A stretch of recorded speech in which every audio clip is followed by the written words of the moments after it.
Magandang umaga mga kalakbay sa mga danang katotohanan. Sa umagang ito ay meron po muli tayong devotional na isasagawa upang ating pong mapasigla ang ating pananampalataya sa ating Panginoon Diyos. Kamusta po kayo at sana kayo ay nasa mabuting kalagayan sa araw na ito.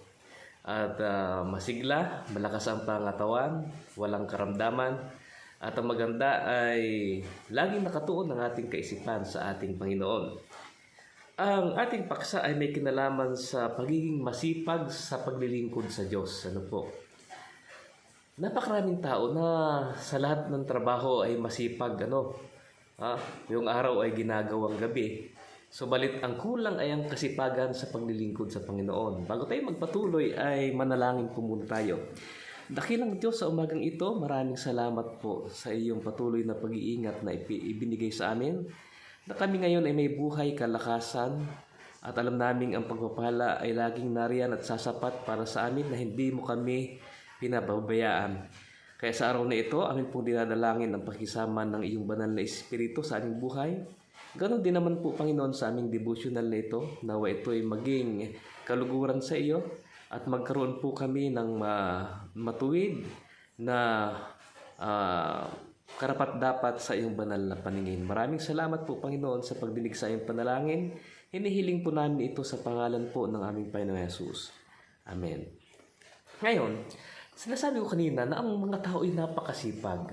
Minsan ay gabi na umuuwi galing sa trabaho para mabigyan ng pangangailangan ang buong pamilya. At yan po naman hindi masama at ay napakagandang gawain ng isang tao. Ngunit kagaya ng aking nasabi, ang kulang sa maraming tao ngayon ay yung pagiging masipag sa paglilingkod sa Panginoon. Yun po yung nakalagay sa ating talata sa Roma 12:11. Huwag maging tamad sa pagsisikap. Maging maalab sa espiritu na naglilingkod sa Panginoon, sapagkat ito po yung kulang talaga.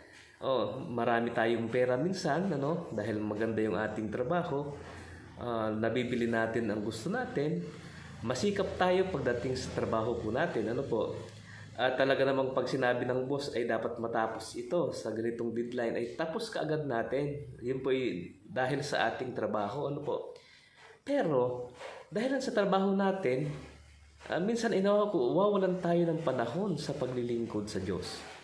At alam ba ninyo, maganda rin maisama sa ating trabaho ang paglilingkod sa Diyos. At magagawa mo yan sa mga gandang pakikitungo sa ating kapwa-tao. Sa pagiging mabait sa kanila, pagiging maalalahanin. At marami pang iba na tayong magagawa para sa ating Panginoon habang tayo ay nagtatrabaho. At ito nga po ang napakaganda na gawin po natin sa pang-araw-araw po nating pamumuhay. Yung pagiging masigasig, pagiging masipag sa paglilingkod sa Panginoon. Kaya sapagkat ang sabi sa Mateo, 25, kung anong ginawa ninyo sa kanila ay ginawa ninyo sa akin. Nakalagay po yan sa Mateo 25, kung hindi ako nagkakamali, na sabi ng Panginoon, titipunin niya ang mga tao sa huling panahon kagaya ng pagtitipon sa mga tupa at sa mga kambing. At sasabihin niya sa nasa kaliwa, lumayo kayo sa akin, kayong gumagawa ng katampalasanan, sapagkat ako'y nagutom, ay hindi ninyo ako pinakain. Ako'y naging hubad at hindi ninyo pinainom. Ako'y taga-ibang bayan at hindi nyo pinatuloy. Ako'y naging hubad at inyong dinamitan. Hindi nyo ako dinamtan. Sabi ito, sabi, Panginoon, kanino namin ginawa ito? Hindi namin, sabi nila ang ating Panginoon Jesus, kapag ginawa nyo ito sa isa, sa pinakamaliit, ay sa akin ninyo ako ito ginawa. Ito, sabi sa 37, pagkatapos isasagutin siya ng mga matuwid, nung sasabi, Panginoon, kailan ka namin nakitang nagutom at pinakain ka namin? Uuhaw at binigyan ka namin ng inumin. Kailan ka namin nakitang isang taga-ibang bayan at pinatuloy ka? Uhubad at dinamtan ka?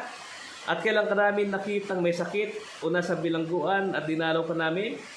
At sasagot ang hari at sasabihin sa kanila, katotohanan ng sinasabi ko sa inyo, yamang ginawa ninyo ito sa isa sa pinakamaliit na mga kapatid. Kung ito ay sa akin ninyo, ito ginawa. Yan po nakalagay sa Mateo 25, 35 hanggang 40. Ano po? Kaya yung paglilingkod sa Diyos ay ipinapakita natin sa pamamagitan ng kabutihang ipinapakita natin sa ating kapwa-tao. Ano? Kaya napakaganda po ng ating devotional po ngayon. Maging masigasig sa paglilingkod sa Diyos. Minsan kasi ay kahit ngayong pagsamba, kapag tayo sobrang abala sa ating trabaho, hindi na rin po natin nagagawa yung ating mga pagsamba, at yan po'y nakalungkot na bagay sa ating buhay. Maraming panahon tayo sa ating mga sariling gawain, pero wala tayong panahon sa Panginoong Diyos. Yun po ang totoo na nakalungkot na karanasan po natin. At minsan nga po ay nauubos ang ating panahon sa napakaraming mga gawain sa araw-araw natin, subalit hindi po natin nagagawan ng panahon, nabibigyan ng panahon ang paglilingkod sa Panginoon. Meron pong sinabi dito sa The Youth Instructor, September 7, 1893, nasulat po noong 1893, ganito po ang nakalagay. Hindi ba magandang putulin ang ugaling gawing gabi ang malagang oras at gawing ang oras ng gabi na araw sa pamamagitan ng paggamit ng artificial na liwanag? Yung pong ginagawa ng tao ngayon, may ilaw na para makapagtrabaho, kahit gabi. Hanggat maaari, mahusay na isaasalang-alang kung ano ang gagawin sa buong araw. Gumawa na isang listahan ng iba't ibang mga tungkuling maghihintay na iyong pansin at magtakda ng tiyak na oras para sa paggawa ng bawat tungkulin. Kayang magawa ang lahat ng mga bagay na kahusayan, kalinisan at kabilisan. Kinakailangan nga naman, lagyan po natin ng, ibig sabihin ng binasa natin, time management. Para sa ganitong bagay, para sa ganung bagay, para sa bagay na katulad noon. At siyempre, isa sa bagay na dapat natin hindi kalimutan ay ang paglilingkod sa Diyos. Dapat nabibigyan po natin yan ng panahon. Ang ibig sabihin ng ating binasa, kaya tayo ay walang panahon sa kasigasigan sa paglilingkod sa Diyos, sapagkat nagkukulang po tayo ng tinatawag na time management. Wala tayong, hindi natin na-manage ng maganda ang ating oras.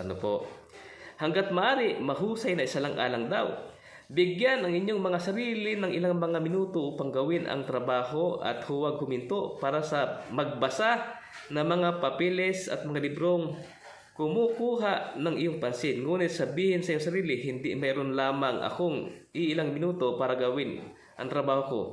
At dapat kong magawa ang gawain ko sa oras na mayroon ako. Hayaan ang mga natural na mabagal sa pagkilos ay hangaring maging aktibo, mabilis, masigla at alalahanin ang mga salita na apostol. Huwag maging tamad sa pagsisikap, maging maalab sa espiritu na naglilingkod sa Panginoon. Yun na po yung ating binasang talata. Kung kayo ay nasa ilalim ng kontrol ng mabagal, makupad na paggalaw, kung ang iyong mga gawi ay may katamaran, pahabain ninyo ang isang trabahong dapat mabilis lang matapos at isang katungkulan ng mga taong mabagal na magbago na maging mas mabilis. Kung gagawin nila, maaari nilang mapaglabanan ang kanilang mga maselan at mahinahong gawi. Yan po. Sisikapin daw nating maging mabilis sa ating mga trabaho upang marami tayong matapos at hindi lang yon. Pag mabilis ang trabaho mo, magkakaroon ka ng time para sa Panginoon sapagkat natapos mo kaagad ang iyong mga gawain para sa iyong sarili. At yan po ang kakulangan po natin. Minsan, maglagay kayo ng masigasig at matiyagang pagsisikap sa mataas na posisyon ng tagumpay, sapagkat siya nagsisikap na magtagumpay sa loob at sa pamamagitan ng biyaya ni Kristo ay magkakaroon ng banal na kaliwanagan at maunawaan kung paanong ang mga magagandang katotohanan ng maaring madala sa maliit na bagay At ang relihiyon ay maaring madala sa konti at gayon din ang malaking alalahanin ng buhay. Yan po. Nalilimutan na natin yung ating relihiyon minsan dahil sa ating kabalahan, yung ating paglilingkod sa ating Panginoon, ang ibig po sabihin. Kaya po, sana ay nakatulong sa atin ang ating devotional na ito. Masikap tayo sa lahat ng gawain sa ating buhay. At hindi natin nakakalimutan ang gawain ng paglilingkod sa Panginoon. Maraming salamat po sa pagsama ninyo sa akin sa ating devotional na ito. Ang kapayapaan ng Panginoon ay sumaating